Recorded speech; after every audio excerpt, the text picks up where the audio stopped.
this assessment, we're asked to provide two potential syntheses of the molecule shown here, focusing specifically on this particular bond, using the coupling reaction of an alkyl halide and an organo-10.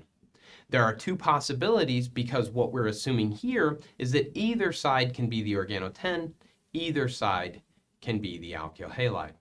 In practice, that may not always be true, but for the purposes of what we're doing here, we're going to accept either one of those answers. And so essentially, if we're making this bond here, what we want to do is split the molecule into its two halves.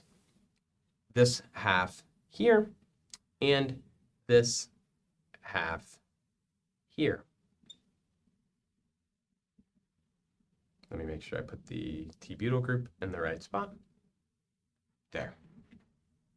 Now, we said that one side can be the organo-10, the other side needs to be the alkyl halide. So let's have our first one be this, and we'll put the bromide here. And then our reagent will be the palladium tetrachus. This reaction should work. The other way that we're going to propose that this might work is to just flip which is the 10 and which is the alkyl halide. So we can put the bromide there.